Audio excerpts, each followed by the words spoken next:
사람이 죽은 후에 어떤 상황이 일어날까? 어떻게 될까? 한 5가지를 생각을 해 볼 수 있습니다. 첫째는 죽으면 그거로 끝이다. 죽으면 그냥 없어지는 것이다. 소멸되는 것이다. 육신은 땅의 무덤에 묻혀서 썩어 사라지고 동시에 영혼도 소멸된다. 그렇게 이제 죽음에 대해서 생각할 수도 있겠습니다. 다른 하나는 모른다. 뭐 어떻게 되는지 누가 가보았느냐 모르겠다.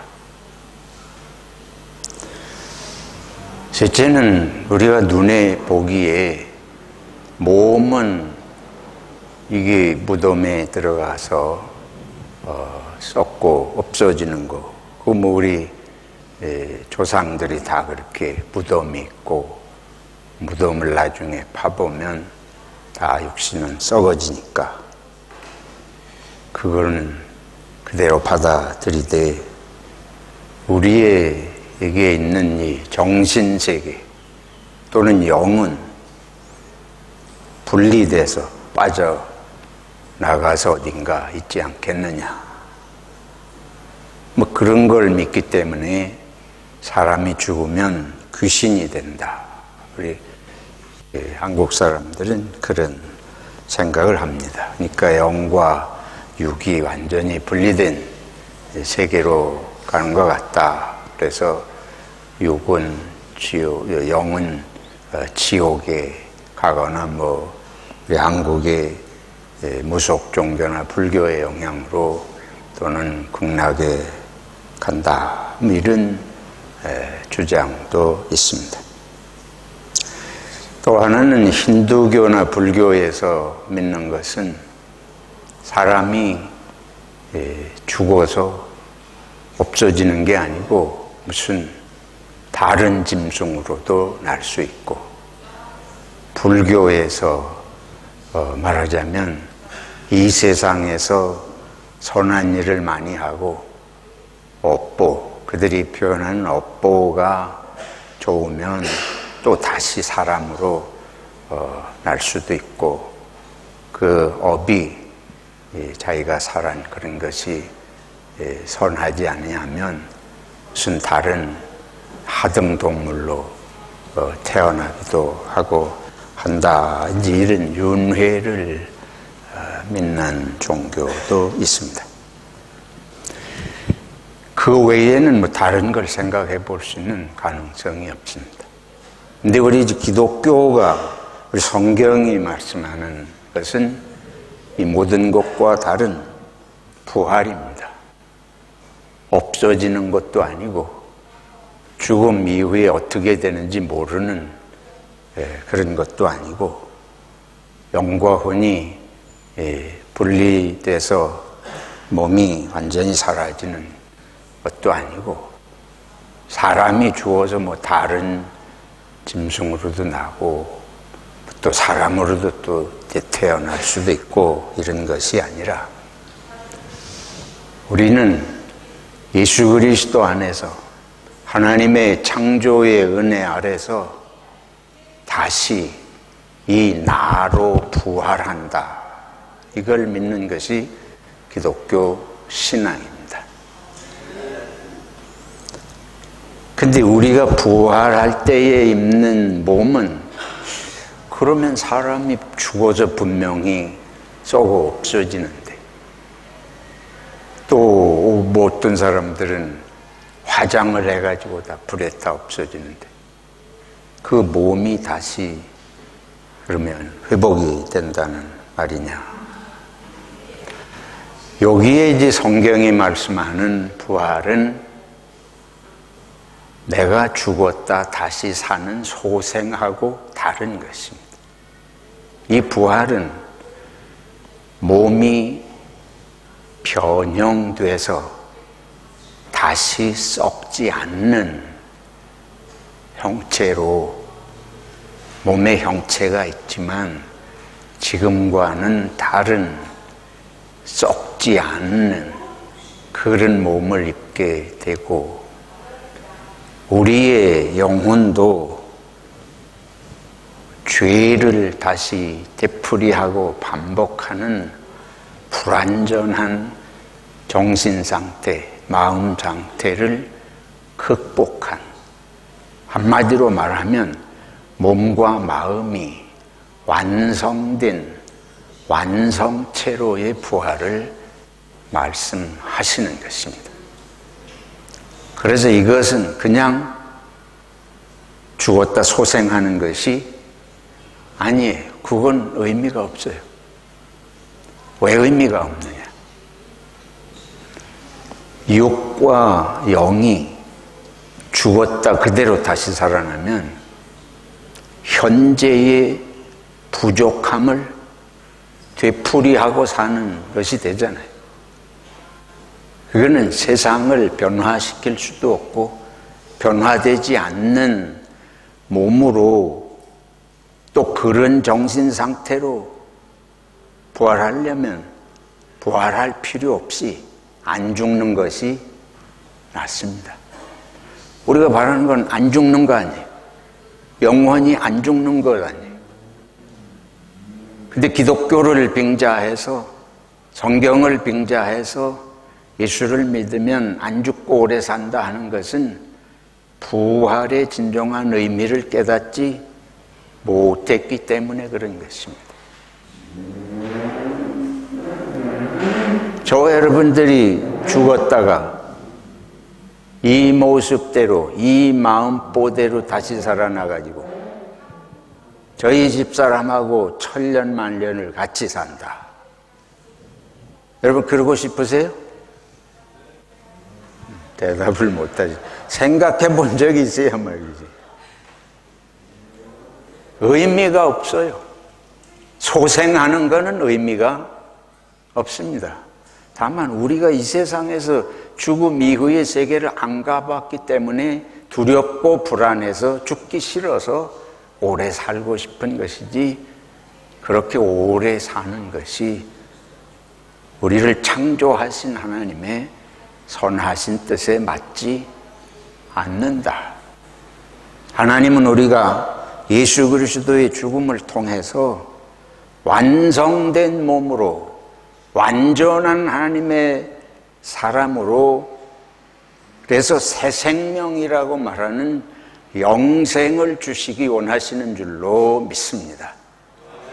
하나님은 내가 죽었다가 다시 살아서 그냥 그 지금과 같은 생명을 연장하기 위해서 신이신 당신의 아들이 이 세상에 와서 그런 온갖 곤욕을 치르시고 십자가에 죽으셔야 할 이유가 없습니다. 그거는 어리석은 거예요. 그렇게까지 하셔야 할 이유가 없어요. 만약에 그렇게 하는 것이 필요하다면 창조주 하나님이 그걸 못 하시겠냐고요.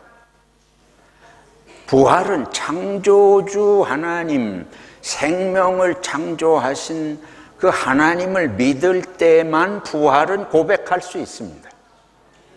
그래서 거슬러 올라가서 하나님의 창조를 고백할 수 없으면 부활도 고백할 수 없는 거예요. 누가 부활시켜요? 어떻게 부활이 가능해요? 우리 스스로의 힘으로 인간이 아무도 그 길을 간 적이 없지 않습니까? 이 세상에 우리가 바라는 대로 되돌아오는 존재가 없잖아요. 문제는 당신이 말하는 그 부활이 사실이냐? 역사적으로 그것이 있을 수 있느냐? 오늘 성경이 부활의 확실한 증거를 말씀하고 있습니다. 첫째는 무덤이 비었다. 예수님의 시신을 넣어둔 무덤이 비었다. 이게 이제 빈 무덤이라고 하는 거예요. 그래서 이것이 성경이 말하는 예수님의 부활의 증거다. 둘째는 오늘 우리가 읽었습니다. 예수님의 부활을 제일 먼저 목격한 사람은 막달라 마리아예요. 만약에 제자들이 그 이성주의자들이 현대 과학이 조금 발달하면서 인간의 이성을 가지고 증명할 수 없는 것은 다 사실이 아니다. 이제 이게 오늘날까지 현대를 휩쓸고 있는 과학의 원리인데, 그런 시각으로 이제 보면서 성경의 부활은 다 꾸며낸 얘기다. 제자들이 자기들이 원하는 대로 이걸 각색을 해서 만들어낸 이야기지 그거는 사실일 수 없다. 이렇게 주장하는 사람들이 나왔습니다. 근데 그에 대해서 얘기를 꾸며내려면 사도들이 자기들이 봤다고 하지, 왜 예수님의 부활을 막달라 마리아 같은 여성이 제일 먼저 보았다고 이야기를 꾸며내겠느냐. 그거는 당시 사회의 현상으로는 있을 수 없는 얘기다. 그때의 현상은 사회적으로 이 여성들은 사람이 아니에요. 무엇 때문에 예수 부활을 꾸며낸다면 아주 핵심 분자들, 광신자들, 그러니까 그 사도들이 만들어낼 텐데 그렇게 만들어낼 리가 없다. 이런 정도 얘기를 합니다. 그런데 저는 이런 일반적인 얘기를 떠나서 제가 성경을 읽을 때에 부활은 너무도 분명한 사실이라는 걸 몇 가지 말씀을 나누고 싶습니다. 첫째는 제자들이 예수님 십자가 지시는 거 보고 다 도망갔잖아요. 그리고 고향으로 돌아갔습니다. 고향에 돌아가서 심지어 성경이 뭐라고 소개하는 거 하면 베드로를 비롯해서 제자들이 다시 뭘 잡으러 갔어요? 물고기 잡으러 간 거 성경이 그대로 소개합니다. 제자들이 예수님 십자가에 돌아가시는 거 보고 다 실망했어요. 이 제자들이 예수님을 따르게 된 동기는 갈릴리 바닷가에서 고기잡이 하는데 밤새도록 한 마리도 못 잡다가 새벽녘에 예수님 나타나셔서 깊은 데로 그물을 던져보라. 그대로 했더니 배가 가라앉을 정도로 물고기가 잡혔다. 그 기적을 보고 예수님을 따른 거예요. 그러니까 이들이 예수님을 따르면 뭔가가 있을 것이라는 기대가 있으니까 배도 부친도 이 가족을 다 버리고 따랐다 그러지 않습니까?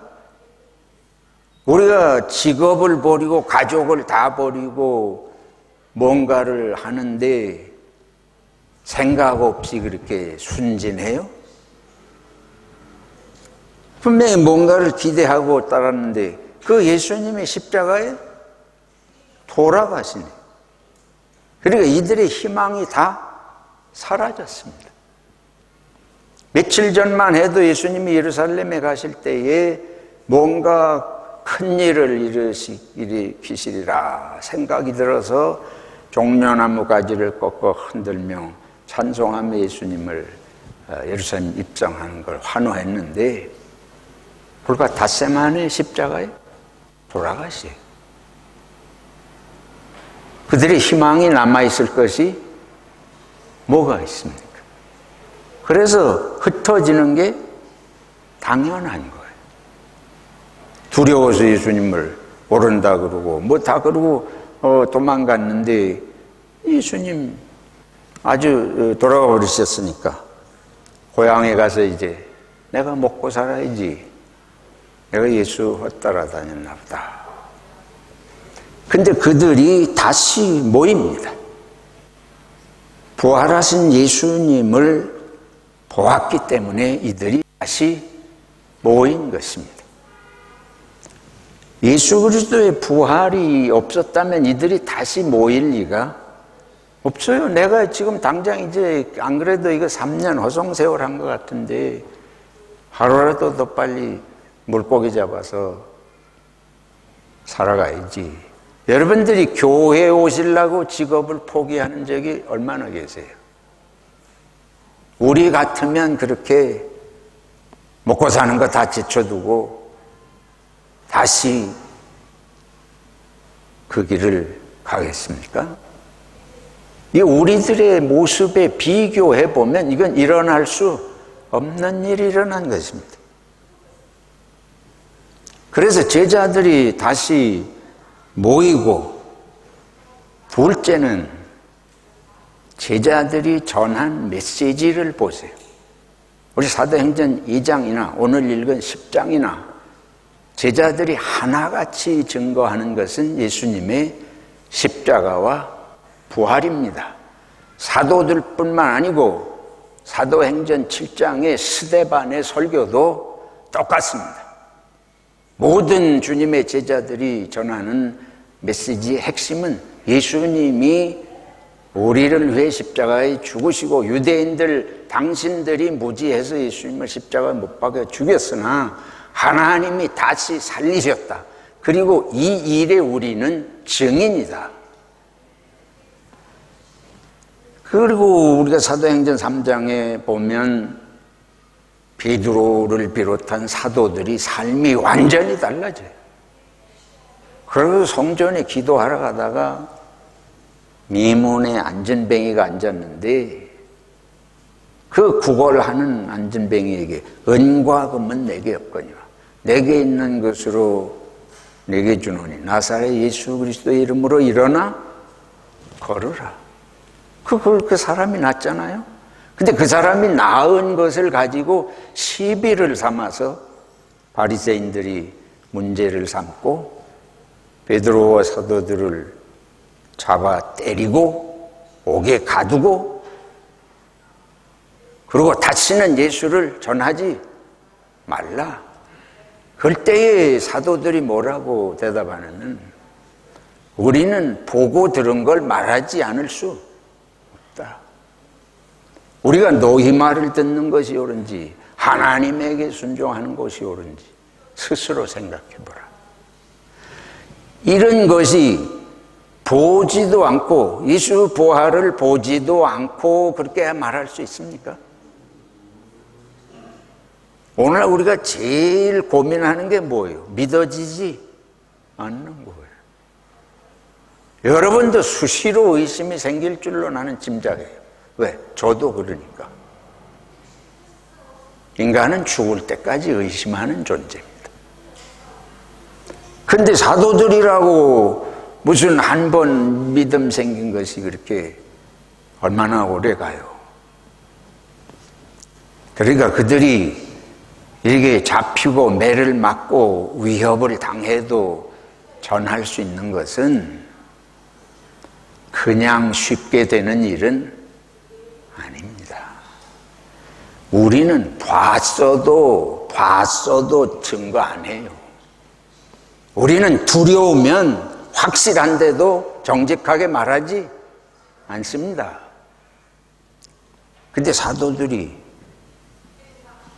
어떻게 이렇게 할 수 있어요? 이들이 말씀드린 대로 다 시골로 낙심해서 실망해서 간 사람들이 어떻게 이렇게 할 수 있느냐. 셋째는 이래가지고 이들이 초대 교회가 생겨나기 시작하잖아요. 근데 우리 사도행전 2장에 보면 초대 교회는 모든 걸 다 내놓고 살았대요. 재산을 다 팔아서 내놓고 함께 살고 날마다 성전에 모였다 그랬습니다. 날마다 모여서 하나님을 찬송하고 별것도 아닌 것 같은 사도들에게 가르침을 받고. 여러분 그렇게 할 수 있어요? 여러분이 언제 저나 여러분이나 무엇을 위해서 우리가 이렇게 함께 사는 삶을 산 적이 있습니까? 이거는 형제 간에도 안 돼요. 부모 돌아가시면 형제들이 싸우느라고 재산 있는 집을. 안 되는 일입니다. 내 걸 다 내놔요. 저하고 여러분이 한번 다 예수 믿으니까 내놓자고 해볼까요? 안 내놓습니다. 왜? 두렵고 불안하고 못 믿으니까. 저놈이 더 먹을 것 같아. 안 되는 일. 이거는 그냥 되지 않는 일입니다. 불가능한 일입니다. 예수의 부활을 보지도 않고 내면적인 혁명보다 더 강력한 변화가 일어나지 않고 있을 수 없는 일입니다. 그리고 사도들은 며칠 이렇게 감동받아서 며칠 이런 게 아니고 평생을 거기 바치고, 베드로도 로마에 가서 십자가에 거꾸로 못 박혀 순교하고, 심지어 환상 중에 예수를 만난 바울 사도가 로마의 감옥에 갇혀서도 복음 전하는 걸 손에 놓지 않고 마지막 순교의 길을 갑니다. 사도들 중에 한 사람도 순교의 길을 가지 않은 사람이 없습니다. 무엇이 이렇게 일생을 거기에 헌신하고 그 일을 위해서 목숨을 바치게 하겠습니까? 우리가 얼마나 쉽게 예수를 버려요.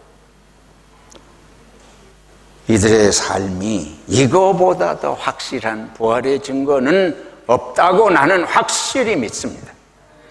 이거는 과학의 증거를 가지고 믿는 것도 아니고 내가 생각해 보니까 뭐 그럴 것 같아서가 아니고 성경의 이러한 말씀들이 부활 없이 하나님의 능력으로 그들의 삶의 변화 없이 이런 고백을 할 수 없고 이런 삶을 살 수 없습니다. 그래서 저는 부활은 확실한 역사적 사건이라고 고백합니다. 그러면 부활의 의미가 무엇이냐? 생명이 소중한 걸 다시 한번 일깨웠습니다.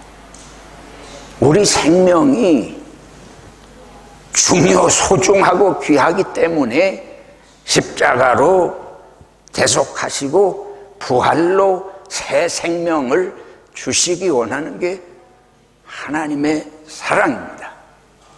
저와 여러분의 생명이 신이 자기 목숨을 바쳐서까지 살려낼 만큼 귀한 줄로 믿습니다.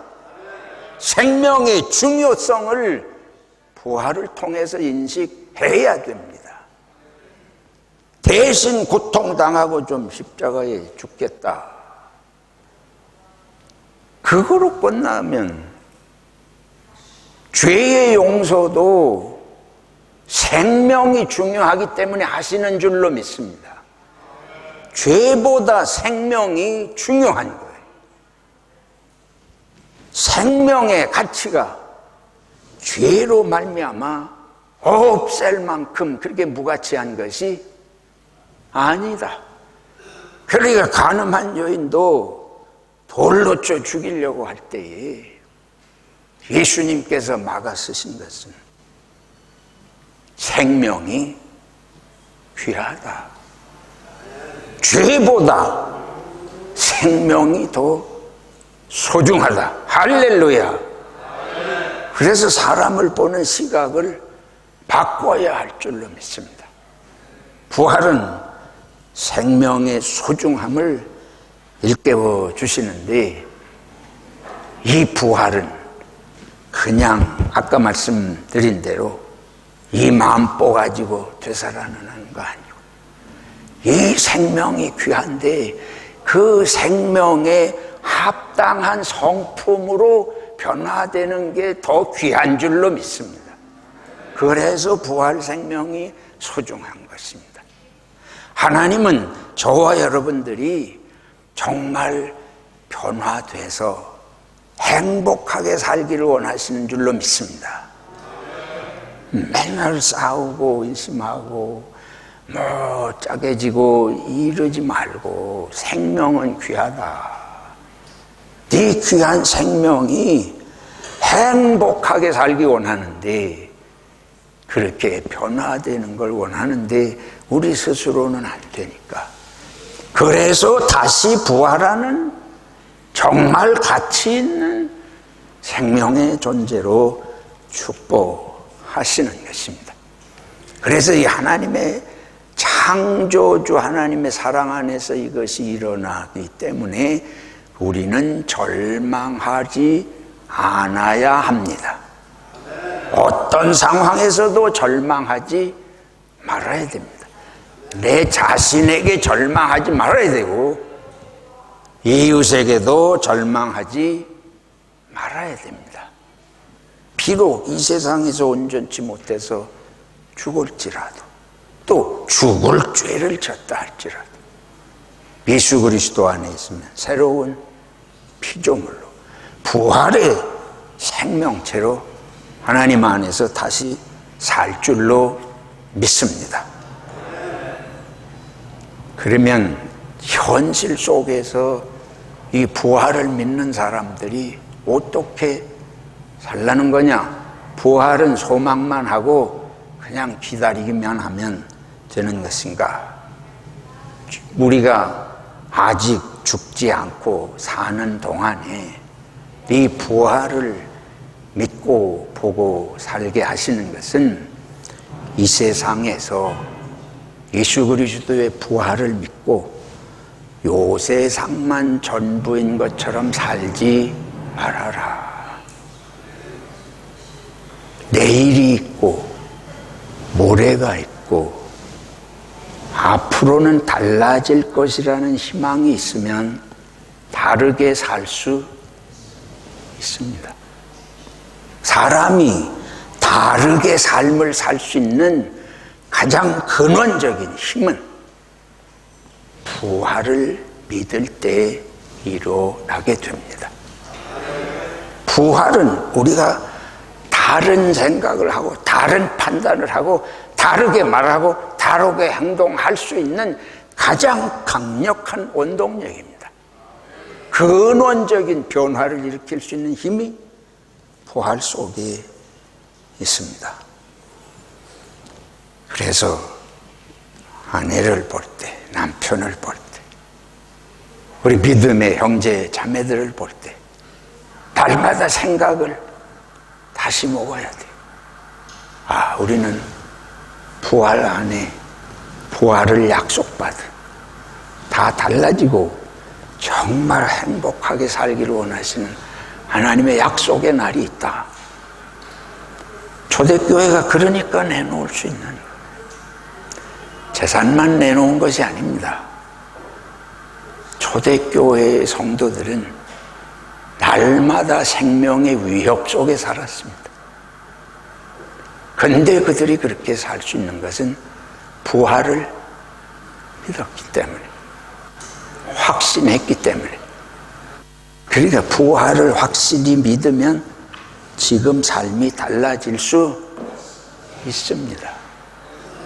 날마다 저와 여러분들이 예수 그리스도의 부활의 소중함을 생각하고 믿음의 생활, 우리의 사회 속에서의 생활, 가족의 생활, 친구나 이웃과의 관계에 대해서 그 영원한 주님이 보여주신 삶의 가치를 생각하고 한 가지라도 바꿔 생각하고 말 한마디라도 바꿔서 할 수 있는 이거를 실천하면 우리 속에 주님의 더 강력한 은혜가 역사하고 우리 공동체를 통해서 이 세상이 하나님 세상 되도록 넓혀 가실 줄로 믿습니다. 자비로우신 하나님, 부활의 생명을 믿고 고백하며 찬송과 영광을 돌립니다. 성령님께서 우리 속에, 우리 모두의 가운데 항상 함께하여 주시옵소서. 예수님의 이름으로 기도하옵나이다. 아멘.